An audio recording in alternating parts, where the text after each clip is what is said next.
Welcome to Your Family Dog, a podcast dedicated to helping families love living with dogs. Here are your hosts, Julie Fudge Smith and Colleen Pelar. Hi, welcome back to Your Family Dog. Today is a very special episode. It is our 100th episode. We started in September of 2016.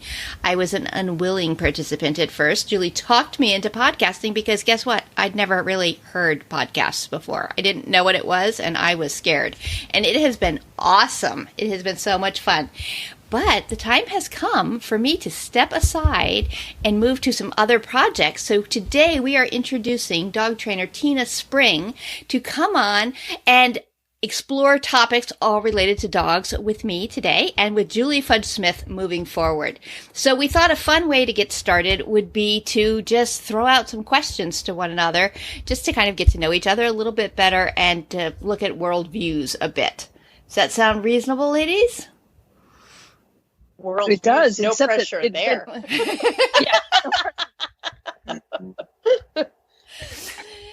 So, Tina, how about you go first? What's your first question for us? Okay, so my first question for the both of you is name something that you taught a dog that when you were originally getting started doing it, you weren't sure you'd actually be able to pull off. Is it easier if I give you an example? No, okay, because I have one right off the top of my head, which is getting a dog to sit. I still, to this day, am thrilled when I walk up to a dog and it sits because I always figure I can't do this. I can't even train a dog to sit. And so every time a dog sits for me, it is a thrill a minute. And so the first time I was in a class and as an assistant and I was supposed to get a dog to sit and he did, I was stunned, absolutely stunned, thrilled, but stunned. Just getting dogs to sit. And then if I can get them to lay down, oh my heavens, it's like the Alleluia chorus for me. So just getting a dog to sit. So this is really telling our listeners what a bad, crappy trainer I really am. Did you start out with Greyhound Rescue? It is pretty impressive when you get the Greyhound to sit. You're like, yes, it's like, I am magnificent. Yes. No, I think it was just some Shih Tzu. Anyway. But to me, it's still thrilling that when I can communicate effectively to a dog is absolutely a thrill to my core. And that's kind of my benchmark that if I ever stop being excited by getting a dog to sit, I need to stop training. Yeah.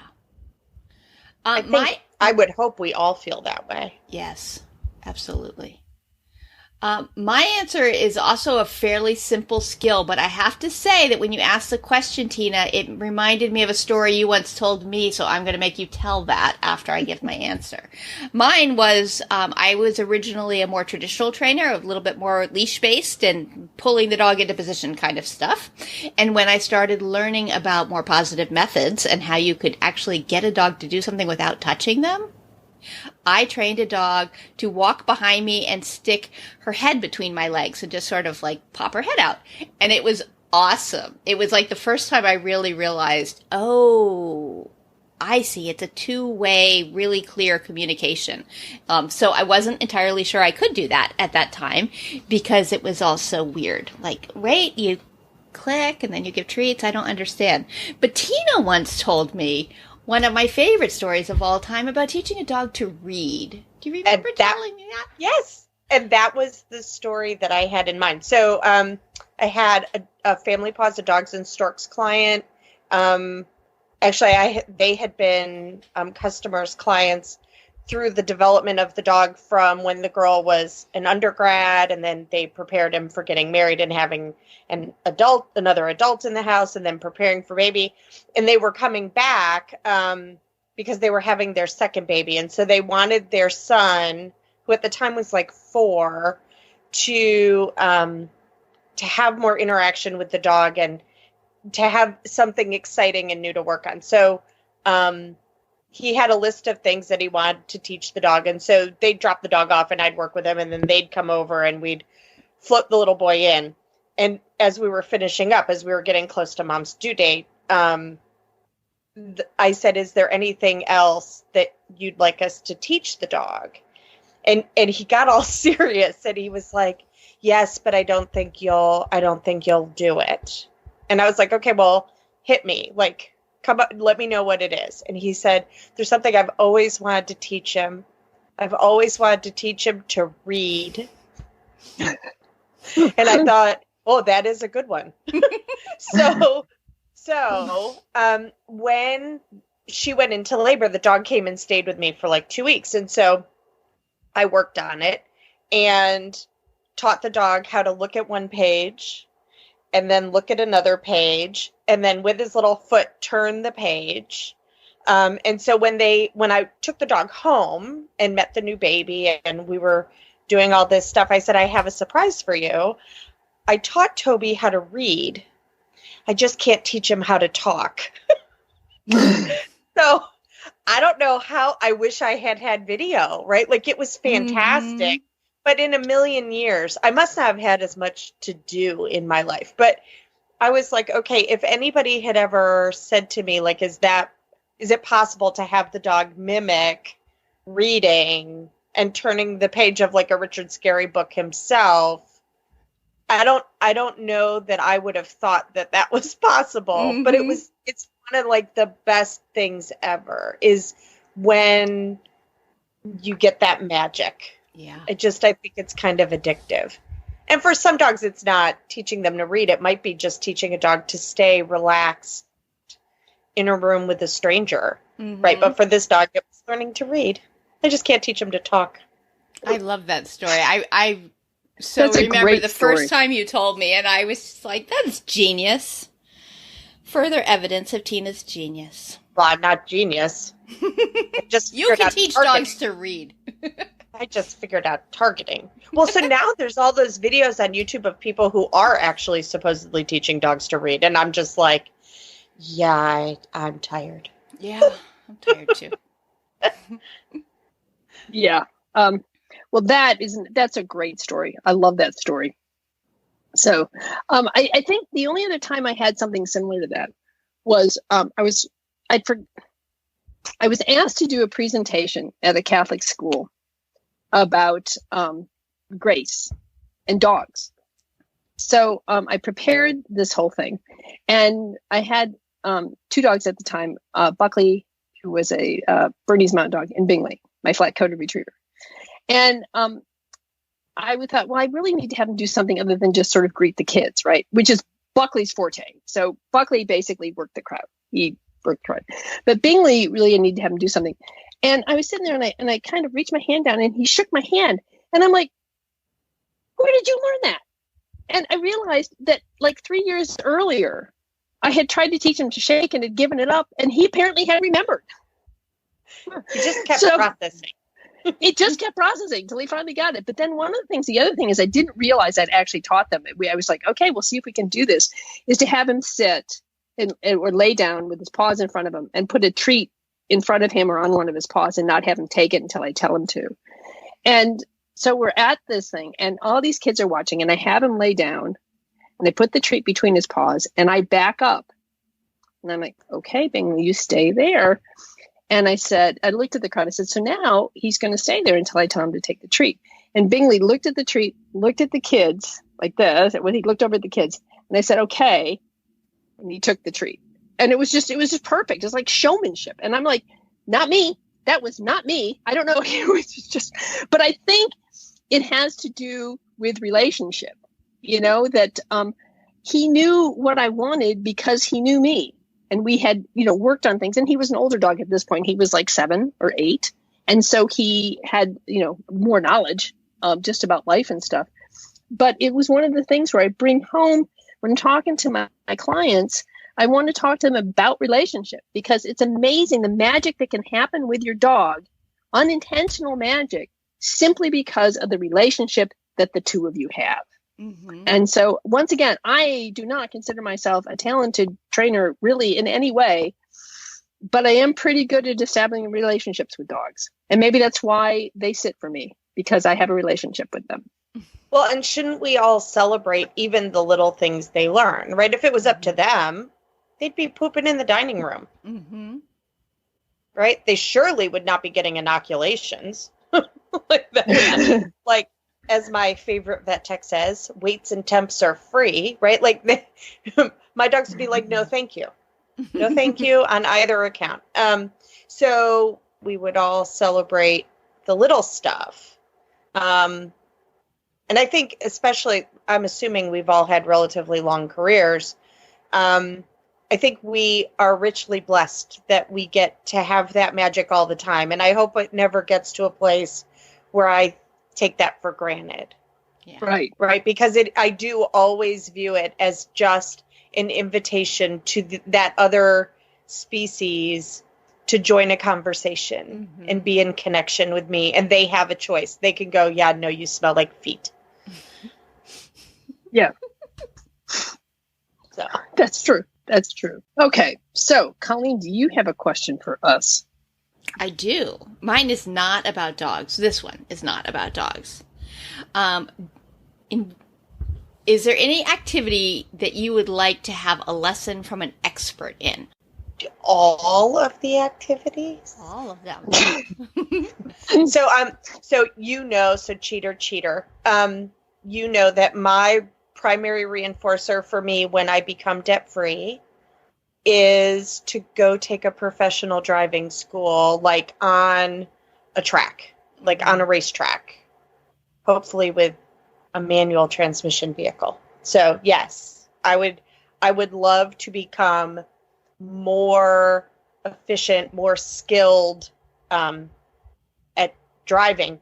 But I also have just learned about me that I'm kind of just curious. If something's interesting to me, I'll always go to school from somebody who knows more than I do, even if what I learn is what not to do, which is sometimes, or that it's just not my thing, which sometimes happens. Yeah, but still so fun.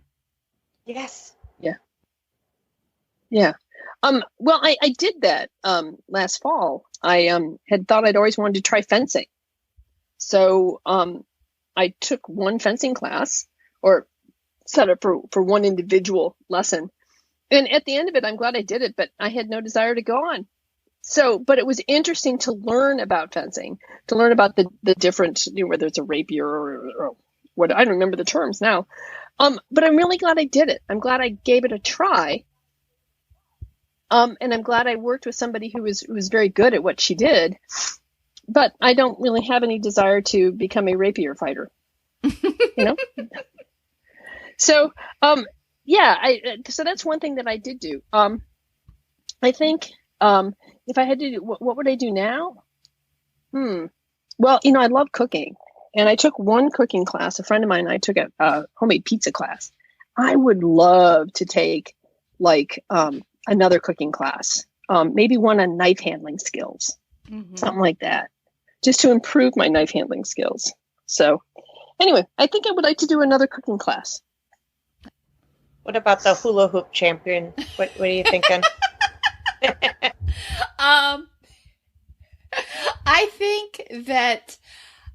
think like Julie said, a little bit of dabbling is kind of fun. And there are several things in the world that I think I only would want to do once, but I do want to do. Like, I want to do a zip line, but I don't think... Oh, they're fun. I don't think I want to do a lot of them. But just seems like a giant wedgie. It does seem like it might not be comfy, but it seems also kind of cool. Having done zip lining in Guatemala, where one of our zips was almost a mile long, okay, I can tell you, I'm really glad I did it. I am not a big zip line person anymore. I was really glad I tried it. It was really fun. I kind of like the shorter ones a little bit better because I got stuck and they had to come out and get me and bring me back. This is a good reason for me not to do it. But it was really fun, and I'm really glad I did it.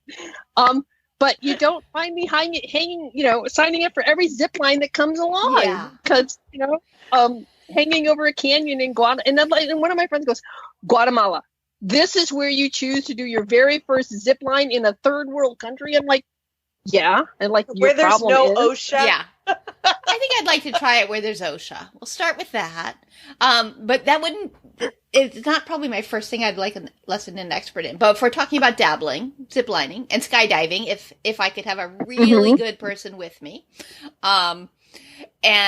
but I don't want to do the landing. That's the reason I won't do it. But the thing I think I would like to try a lesson from an expert is something more in the arts and crafts world, and I think it would be stained glass. I would like to have someone help me learn about stained glass. That is something that I think I might like more than one lesson. So, yes. I think I might like to learn to knit better. I can do basic knitting, but I can't do complex knitting. And I had this book called How to Knit Your Own Dog. And I have the book and I have all the yarn and I can't do it.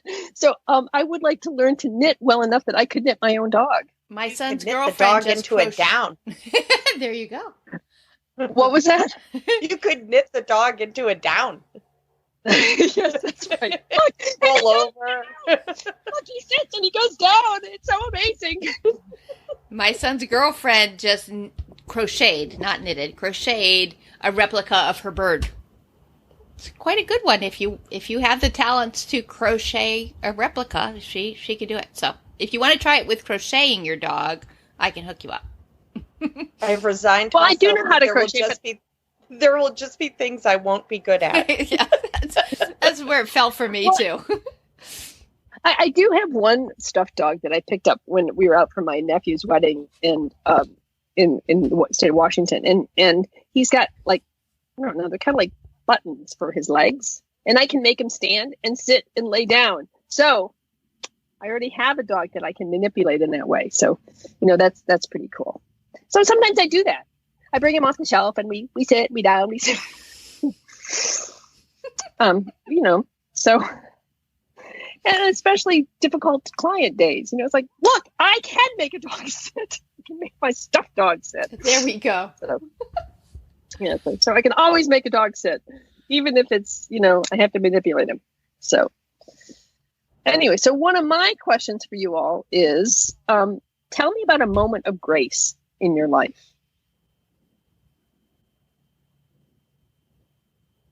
There's a long silence here. There is. I think grace is one of those, it's one of those things that can be difficult to talk about, right? And there's so many facets to it. So for my example, because I got this question ahead of time, so I had to think about it, because there are so many facets to it. I will say that there is an individual in my world who most exemplifies grace. So I have a dear friend whose daughter, midday on graduation day, no fault of her own, no fault of anyone else, was in a horrible car accident and is still years later in a minimally conscious state. And my friend, who has my heart, she's just one of those people that when you meet her, her vibration is just magic. I have never seen anyone in any difficult situation be more honest and authentic and vulnerable and mighty and strong and exemplify grace. Just she shows it warts and all, and it's breathtaking.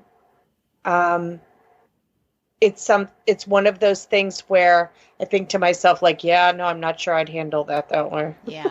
I mean, I'd like to think I would, but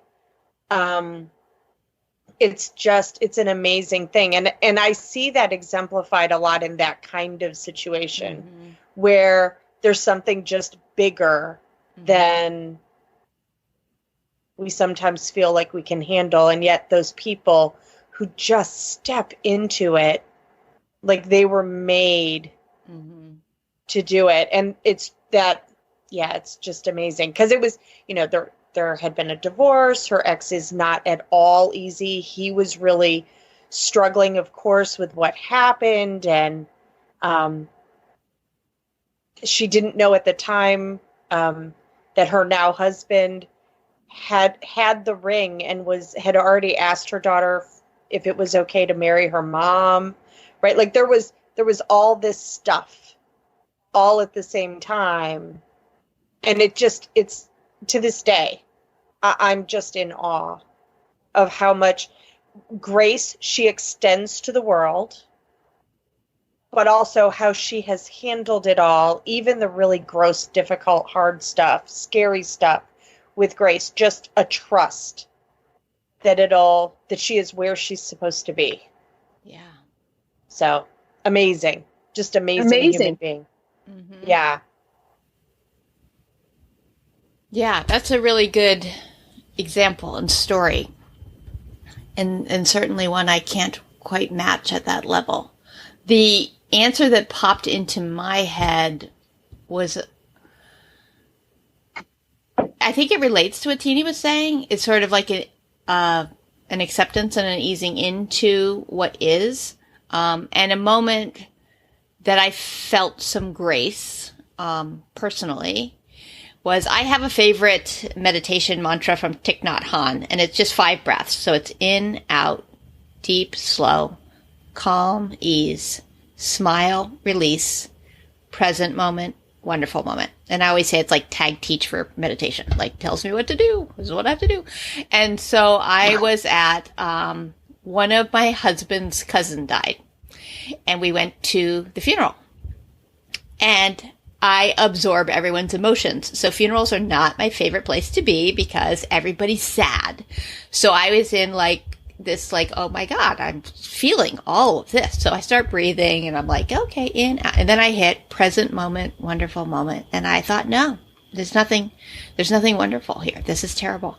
And it just like it came to me. There was no place in the world I wanted to be other than right there. Like, this was important to be there. It was important to be with these people who loved Bob. And so when I felt that, I could feel like the shift in me, and it felt like grace, and it felt a little bit like what Tina's saying on a micro level. But these moments of noticing what is and accepting what is, and then saying, and now I will move on and forward and through this. I think that's what grace feels like to me sometimes. And I do not feel graceful very often. I feel like a big old bumbler. So having moments where it comes and you think like, oh, that's what it is. That was a moment for me. That's a lovely moment. A very lovely moment. Yes. I was thinking that every once in a while, I told my children, my daughters are, 27 and 31, or 28 and 32, something like that. And they're at the phase in life where they're both mothers. And so they'll talk to me. Well, I was reading this article and it said this. And I was like, okay, you need to understand that I am now, until the day I die, going to apologize for your childhood. I'm just going to spend the rest of my life saying, I'm really sorry I didn't know. Or I'm really sorry if I had known, I wouldn't have done that. Maybe it would have been nice if you'd been raised in a loving home. I don't know. So one of my daughters the other day was feeling a bit down and feeling a little bit like her life wasn't where she had hoped it would be at this point in time. And I'm listening to all this. And so most of the time I am praying desperately to the Holy Spirit. Please give me the right words to say, because I don't generally come up with the right words to say on my own. And suddenly it occurred to me what to say to her. And what I said was, I get that. I understand where you're at. And I understand the last few years have been really hard. But you need to think of it perhaps in this way, that you haven't done a pit.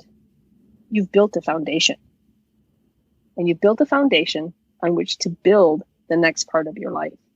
You found that you are stronger than you thought you were. You are, you're a good mom. You took care of your kids. You took care of your family. You didn't dig a pit. You built a foundation. And so maybe let's look at it that way. And that will give you the strength to move on through the next phase. And I don't have any idea where those words came from, but it was a tiny moment of grace that I could offer to my daughter to perhaps to recognize, yeah, I understand what you're saying, But you can look at it in more than one way. And, maybe this is what we need to be thinking of instead. So it doesn't deny the experience. It just changes the perception. And I think that's part of what happens with grace. That grace is that humble and quiet acceptance of what is, of the fact that we are all flawed individuals. We're flawed sinners. Doesn't condone sin, but it accepts that it's there. And it attempts to free within us the better angels of our nature, so that the struggle between our flawed, sinful parts and our gracious divine part, perhaps that element of divine that we all carry, can come out. And to me, that's what grace is all about, is finding those tiny little quiet moments where the divine is working in me rather than me working in me. So anyway, that's what I was thinking about when I talked about a moment of grace. And I think both of you came up with wonderful examples. And heaven forbid that I should be put in the situation, Tina, that you're friends with, because I'm not sure that grace would radiate from me in such a magnanimous and magnificent way. That's just amazing to me. Yeah, I mean, we often talk about how, so her name is Ruth, and she would not be at all offended that I'm sharing this here.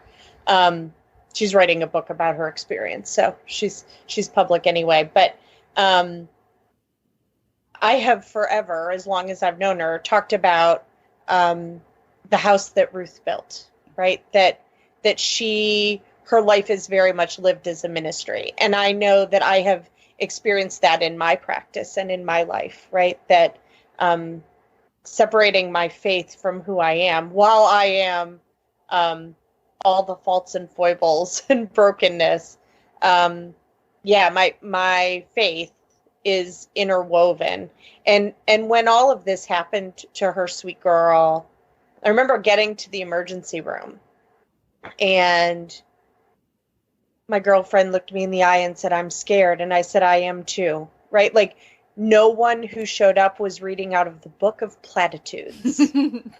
Yes. And we were at times, I mean, we were just grateful that we were in the ICU, not in a private waiting room. Yeah. Right? Because that was a very real possibility. I have so it makes me think about, I had a family dog client a long time ago that it was in the summertime here in the South, like now, and the kids are running into the house being goofballs, and the mom had had it and goes, "Could you hold on a second?" and loses her marbles at the kids and sends them, go to Siberia, get out of the house. And then she apologizes, right? That she kind of that her kids are being obnoxious and that it's crazy and all of the things. And one of the things she kind of broke down, like every single mama does, right? Like every daddy does. And one of the things that she talked about was the fingerprints on the walls. And my daughter was relatively recently up and out. And so I listened to all of her frustration and complaints and just listened and said, yes, all of that. Yes. And when she was done, I said, and just so you know, there will be a day that you will wipe the fingerprints off the switch plates and they don't come back. And as crazy as it sounds, you'll miss them. And she just kind of took this breath. And I was like, I know that it's really, really hard to celebrate when the kids are making you nutty. But there's also a time that you yearn to have that nuttiness back in your kitchen, embarrassing you in front of your dog trainer, right? I think that there's a magic of turning our experience on its ear and saying, I'm not going to, I have great sorrow because I had great love. Mm-hmm. And right. What a blessing. So yeah, right. I try not to run away, even though I might want to. Try not to run away from it. Try to stand there and experience it. And because I always do this. I always take things back to dogs. I was thinking about, somebody said to me that, or I read somewhere that parenting, the days are long, but the years are short. And I think that's a really good summary. But that's what it's like to parent a dog too. Puppyhood, the days seem long, but the year is very short. So I try to remind my clients of that when they're like, I don't want to drive 30 minutes to class. I'm asking you to do this for 6 weeks out of 10 years. Can you do that? And when you put it into that perspective, most of them say, yeah, I think I can. But it's that reminder that while it seems long now, the years are very short, and the time will come when your best buddy is just can't be there anymore. And you think, wow, did I throw enough balls?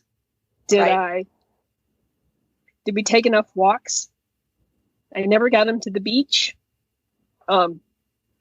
So I think it's important to, I love what you said to your friend, and I think, or your client, and I think it's important to remember that these moments of grace are gifts that we, for whatever reason, are given. So that brings me to something that I wanted to say, which is, okay, everybody, you're going to tell I'm going to start crying. But we're nearing the end of this podcast. And Colleen has been such a gift to me. And when I approached her like 3 years ago and said, Colleen, I really think we should do a podcast. And the first thing she said was no. And I said, she said, but I always say no. And I said, I know that you always say no, so I'm not going to take the no as a no. But we, and that was in March of 2016. And we did our first podcast in September because it took us that long to figure out what we wanted to do. I am so excited to have Tina come on board. I think that it's going to give us a whole new dimension to Your Family Dog. But Colleen, I just have to tell the world that I love you like a sister, that I will miss you horribly, but I really want you to be happy. And that's more important to me than anything that else. So you have, I think Tina's and my blessing to go off and be great and to be the wonderful person that Colleen is in all the things that she does. But please know that a little bit of my heart is going with you. Because it's been a great, 3 years, and I'm so grateful for it. But that said, I'm also so grateful that Tina has decided to launch into this with me, because I think we can bring a different dimension to Your Family Dog, and maybe it's time for that too. So things don't stay static; things change, and so if it's gonna change, let's embrace the change and go with it. So welcome aboard, Tina. I'm so happy that you're here. And Colleen, I will always miss you. Well, she can visit. She can. So Colleen just is a special kind of magic. Like it's funny. There are just people who you meet in the world that you go, okay, I know someone thinks she's a jerk, but I kind of preemptively hate that person. Yes. Right. And that's like, who do we need to beat up? That's right. And I want to say to all our podcast listeners, we had, I did a seminar with Colleen, and there was one woman in the seminar who said, are you kidding? Do you know who this is? This is freaking Colleen Pelar. And I kind of feel like, for all of you who feel like you're listening to Your Family Dog because of Colleen Pelar, please hang with us for at least a couple episodes. I don't completely suck. So if you're listening just for Colleen, I beg you, stay for a little bit longer. I think you'll learn to love, you'll tolerate me still, and you'll learn to love Tina very quickly. So, and it's funny because when Colleen approached me about it, I was like, no. And she's like, that's what I said too, but it's been really great. It has been really great. And I'm super excited, Tina, that you're diving in here, because I think you two have the best senses of humor and also great, big, huge hearts for not only dogs, but the people who love them. And I think that is the magic. That's the magic. So I have been really, really honored to to be part of this, but also to work with you guys and this end part here where you made me cry, I'm not too happy about, but but we've survived that part too. But I'm very excited to see what will come for your family dog, because your family dog is not ending. Your family dog is hitting its stride. So, all right. Well, thank you so much, for Colleen, for these 2+ years, and Tina, hang on for the ride, because it should be fun. So, and thank you very much. And we'll have all you guys next week at episode 101 of Your Family Dog. So thank you. Thanks for listening to Your Family Dog. Got questions? Interesting ideas? Colleen and Julie would love to hear them. Call 614-349-1661 or visit www.yourfamilydogpodcast.com to share your thoughts.